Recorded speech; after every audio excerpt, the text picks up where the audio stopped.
नमस्कार. भारतशक्ती मराठीच्या या आठवड्यातल्या रणनीती कार्यक्रमात तुम्हा सगळ्या प्रेक्षकांचं पुन्हा एकदा मनःपूर्वक स्वागत. 1 फेब्रुवारीला केंद्रीय अर्थसंकल्प जाहीर झाला आणि संरक्षण क्षेत्रासाठी यामध्ये असणाऱ्या तरतुदींबद्दल चर्चाही सुरू झाली आहे. ऑपरेशन सिंदूरच्या पार्श्वभूमीवरती संरक्षण क्षेत्रासाठी भरघोस तरतूद दिली गेली आहे असं जरी म्हटलं गेलेलं असलं तरी हे तेवढंच खरं आहे का, आणि याशिवाय इतर अजून कोणत्या तरतुदी या क्षेत्रासाठी केल्या गेलेल्या आहेत, या सगळ्या संदर्भात आजच्या भागात आपण मार्गदर्शन करून घेणार आहोत. आणि यासाठी भारतशक्ती मराठीचे मुख्य संपादक नितीन गोखले आपल्या बरोबर उपस्थित आहेत. सर, आजच्याही भागात तुमचं मनःपूर्वक स्वागत. नमस्कार. नमस्कार. सर, मागच्या वर्षी मे महिन्यामध्ये ऑपरेशन सिंदूर पार पडल्यानंतर भारताच्या संरक्षण क्षेत्रामध्ये आणखी वाढ व्हायला हवी असा जो एक सूर कायम आपल्याला बघायला मिळाला होता, त्याचं प्रतिबिंब यावेळच्या बजेटमध्ये पडलेलं आहे असं तुम्हाला वाटतं? हो, नक्कीच पडलेलं आहे. आणि ऑपरेशन सिंदूर हे एक त्याला चालना देणारं एक घटना होती असं म्हणता येईल.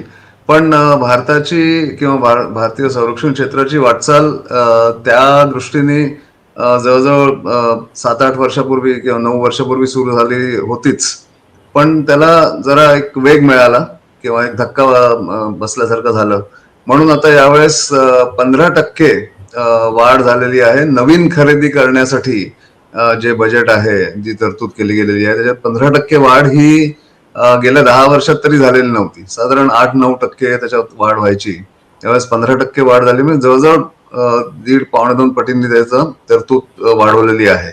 त्याच्यातनच दिसून येत आहे की सिंदूर नंतर लक्षात आलंय की जोपर्यंत संरक्षण दलांमधल्या ज्या जरुरी आहेत वस्तू त्या पटकन जर त्याच्यात इंजेक्ट केल्या गेल्या नाहीत किंवा त्यांना खरेदी केलेलं नाही तर पुष्कळ त्याच्यामध्ये गॅप्स असू शकतात पुढे.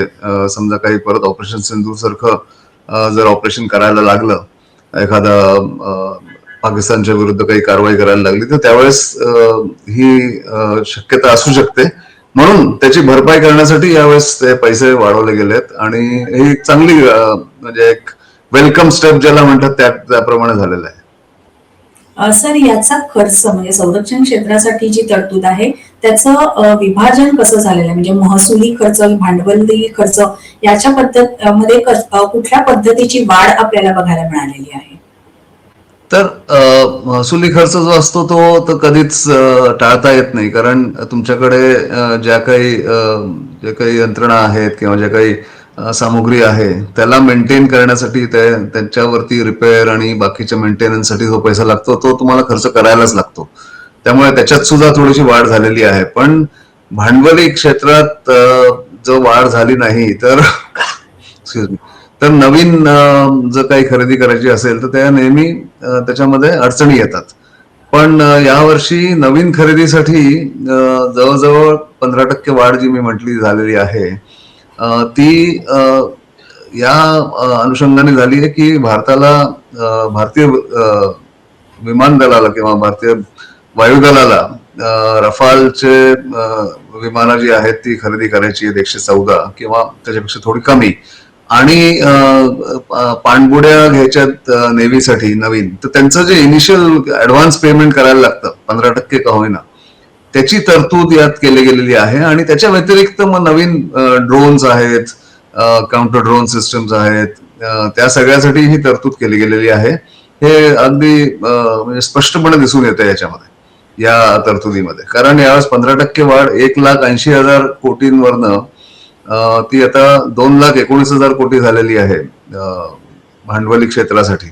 आणि ओव्हरऑल बजेट जे आहे ते 6,94,000 करोड जर पेन्शन नाही धरलं तर, आणि पेन्शन धरलं तर जवळजवळ 7,85,000 करोड जवळजवळ ते तरतूद यावेळेस संरक्षण क्षेत्रासाठी केली गेलेली आहे, जी 14% या बजेटची 14 पॉइंट काही टक्के म्हणजे जे यावर्षी जो सेंट्रल गव्हर्नमेंट किंवा केंद्रीय सरकार जे खर्च करणार आहे ते 14% खर्च संरक्षण क्षेत्रावरती होणार आहे, जो कुठल्याही मंत्रालयापेक्षा जास्ती आहे. याच्यातच दिसून येत आहे की किती महत्व संरक्षण क्षेत्राला दिलं गेलेलं आहे.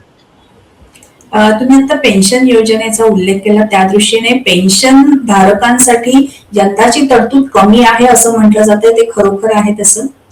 नाही, तसं नाहीये. त्यांचं जेवढं पेन्शन आहे तेवढं त्यांना मिळतच राहणार आहे. त्यांची वाढ खूप झाली नाहीये.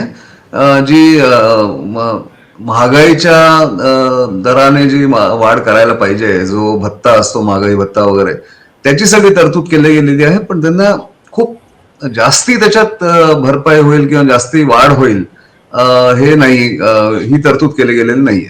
कारण पेन्शनचं बिल असंच इतकं जास्ती आहे, सॅलरी आणि पेन्शनचं महसुली क्षेत्रात, म्हणजे जेवढं त्या बजेटमध्ये, की जर इकडे भांडवली क्षेत्रात जर वाढवायचं असेल तर पेन्शन तुम्हाला वाढवता येत नाही. तेवढा जो दर आहे त्या दरावरती तो ठेवलेला आहे, कमी नाही केलं.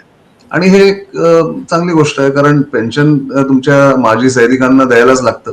त्यांनी तुमच्यासाठी देशासाठी सेवा केली, देशासाठी तैनातीत होते.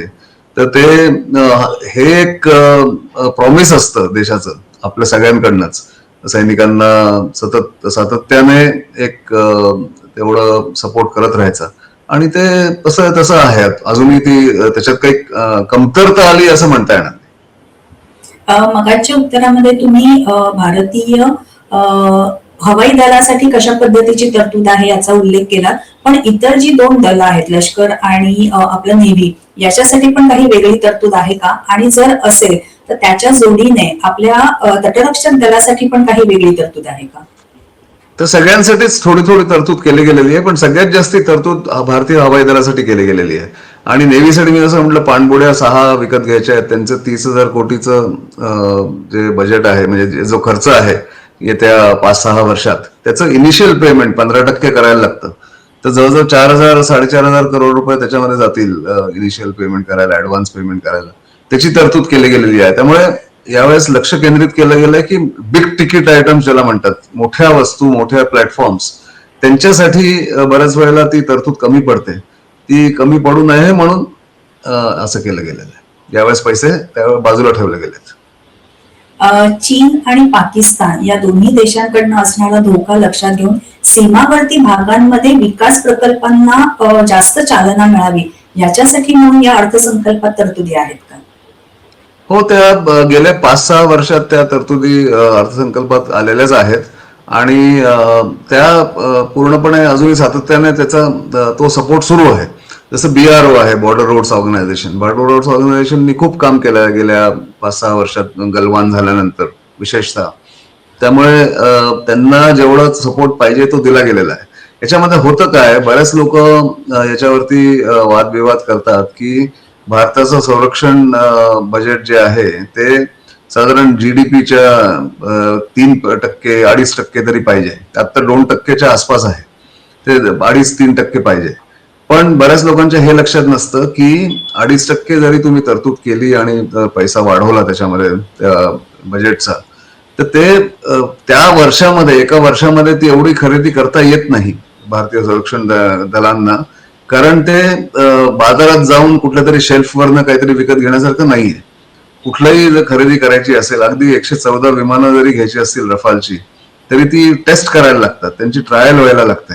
त्यांच्यामध्ये काय काय तरतुदी असतील त्या रफाल विमानामध्ये अपग्रेड करण्यासाठी आणि पुढच्या भविष्यासाठी येत्या 15-20 वर्षात ते काय काय लागेल, या सगळ्याची टेस्टिंग, त्या सगळ्याचं परीक्षण करून, निरीक्षण करून मग ते घेता येतं. तर बऱ्याच वेळेला त्या एका वर्षात ती खरेदी संपत नाही किंवा खरेदीचा निर्णय होऊ शकत नाही. म्हणून तो एवढा पैसा ऍब्झॉर्ब करता येईल, एवढी तरतूद ऍब्झॉर्ब करता येईल, याच्यात काही गॅरंटी नसते संरक्षण दलांमध्ये. म्हणून ते एवढा पैसा दिला जात नाही. नाही तर तो परत करायला लागतो फायनान्स मिनिस्ट्रीला, वित्त मंत्रालयाला तो परत जायला लागतो पैसा. त्यामुळे इकडे तरतूद केली आणि तो वापरलाच नाही गेला पैसा, तर तो दुसऱ्या मंत्रालयांना पण देता येत नाही. कारण तो तुम्ही शेवटी मार्चमध्ये पुढच्या वर्षी सांगाल की आम्ही नाही करू शकत, किंवा फेब्रुवारीत सांगाल, तर बऱ्याच वेळेला मग त्या पैशाचा कुठेच उपयोग होत नाही सरकार. म्हणून ती तरतूद कन्झर्वेटिव्हली थोडस कमीच ठेवली जाते. जरूर पडली जास्ती, जसं मागच्या वर्षी कॅपिटल ॲक्विजिशन, भांडवली क्षेत्रामध्ये 1,80,000 जरी 80,000 करोड जरी तरतूद केलेली होती, तर मागच्या वर्षी खर्च झाला 1,86,000 करोड, म्हणजे 6,000 करोड एक्स्ट्रा खर्च झाला. तो दिला गेला. फेब्रुवारी आणि मार्चमध्ये. त्यामुळे हे ऍडजस्टमेंट हे नेहमीच असतं. हे बजेट म्हणजे हे प्रपोजल आहे, किंवा जेव्हा असं बजेट दिलं जातं तर हे प्रपोजल की आम्ही एवढा खर्च करू. तो कमी झाला तो परत करायला लागतो, जास्ती झाला तर तुम्हाला ते पैसे मिळतात. त्यामुळे याच्यामध्ये कधीच याची चिंता बऱ्याच लोकांनी करू नये असं मला वाटतं. आणि त्यामुळे जे काही पैसा जरूर आहे तो नक्कीच मिळेल संरक्षण मंत्रालयाला. याच्यावरनं या बजेटच्या तरतुदीमधनं लक्षात येत आहे की कुठलीही खरेदी करायची असेल, किती मोठी खरेदी करायची असेल तरी पैसे हे उपलब्ध असतील जेव्हा जरूर पडेल तेव्हा. याच्या आधी अनेकदा असं झालंय की संरक्षण क्षेत्रासाठी जी तरतूद होती तो सगळाच पैसा वापरला गेलेला नव्हता आणि म्हणून तो अर्थ मंत्रालयाकडे परत पाठवला गेला होता. सध्या परिस्थिती तशीच आहे का? नाही, मी आता जसं या उत्तरात म्हटलं तर मी थोडंसं इलॅबोरेट करतो की मागच्या वर्षी 1,80,000 करोड रुपये तरतूद केली गेली होती नवीन खरेदी करण्यासाठी. मग या खरेदी सिंदूरमुळे आणि बाकीच्या ज्या प्रकारचे आपल्या आजूबाजूला घडामोडी घडतायत त्याच्यामुळे काही नवीन खरेदी जास्ती करायला लागली तरतुदीपेक्षा. तर तेव्हा 6,000 करोड रुपये त्या तरतुदीपेक्षा जास्ती खर्च केले गेले आणि ते वित्त मंत्रालयाने अर्थ मंत्रालयाने त्यांना दिले. त्यामुळे हे फ्लेक्सिबल असतं. त्या दोन मंत्रालयांच्या मध्ये हे एक त्याच्यात त्यांची देवाणघेवाण अशी असते आणि एक ठरलेलं असतं की तुम्हाला जर जास्ती पैसे लागले तर आम्ही देऊ, पण कमी जर तुमचा खर्च झाला तर तो पैसा तुम्ही आम्हाला परत करा. पण शेवटच्या क्षणी जर तो पैसा परत केला गेला तर दुसरा कुठल्याच मंत्रालयाला तो देता येत नाही, कारण तोपर्यंत त्यांच्याजवळ तेवढे प्लॅन्स बनलेले नसतात. सरकारी खरेदी करताना बऱ्याचशा गोष्टी बघायला लागतात. तुम्हाला आधी प्लॅनिंग करायला लागतं, मग ते टेंडर्स काढायला लागतात, मग ते त्याप्रमाणे कॉम्पिटिशन होते आणि मग तुम्ही खरेदी करू शकता. जसं मी म्हटलं आपल्यासारखं नाहीये, घरगुती बजेट सारखं नाहीये की आपल्याला आता डाळ तांदूळ नाहीयेत घरात, आपण जाऊन 5 किलोच्या ऐवजी 10 किलो जाऊन विकत घेऊन येऊ शकतो अगदी त्वरित. पण हे सरकारी क्षेत्रामध्ये तसं होऊ शकत नाही. म्हणून हे बजेट असतं. बजेट नेहमी अँटिसिपेटरी असतं की एवढा खर्च होईल, एवढा खर्च, एवढी तरतूद केली गेली. बऱ्याच वेळेला संरक्षण मंत्रालयामध्ये मी ज्या कारणांसाठी मी जे सांगितलं त्या कारणांसाठी पूर्ण पैसा तो खर्च होऊ शकत नाही, पण जर खर्च झाला आणि त्याच्यापेक्षा जास्ती लागला तोही देता येतो. तर ही तरतूद असते. सर, यावेळेला ज्या वेळेला बजेट सादर झालं त्यावेळेला अर्थमंत्र्यांनी संरक्षण क्षेत्रासाठी कुठलीही विशेष घोषणा केलेली नाही, असा एक मतप्रवाह आहे. तुम्ही त्याच्याशी सहमत आहात का? नाही, आता खरं सांगायला गेलं तर बजेट जे आहे, तर यावर्षी जेव्हा बजेट 1 तारखेला त्याचं म्हणजे पेश झालं बजेट संसदेमध्ये, तर बजेटमुळे स्टॉक मार्केट खाली पडलं, त्याचे प्राइसेस खाली झाल्या, हे झालं, हे सगळं होतं. पण बजेट पूर्वीसारखं आता बजेटची लिंक्ड आपली अर्थव्यवस्था नाहीये. बऱ्याचशा गोष्टी वर्षभर होत राहतात, नवीन नवीन नियम बदलत राहतात, त्याच्या रिफॉर्म्स होत राहतात, ते सगळं होत राहतं. त्यामुळे त्याच्यामध्ये पूर्वी जसं रेल्वे बजेट सेपरेटली द्यायचे, जर ज्यांना आठवण असेल, रेल्वेचं बजेट सेपरेटली पेश केलं गेलं जायचं. ते आता यावर्षी, आता गेल्या 5-6 वर्षात ते रेल्वेचं बजेट या बजेट बरोबरच ते त्याच्यात मर्ज होऊन गेलेलं आहे, त्याच्यातच सामील झालेलं आहे.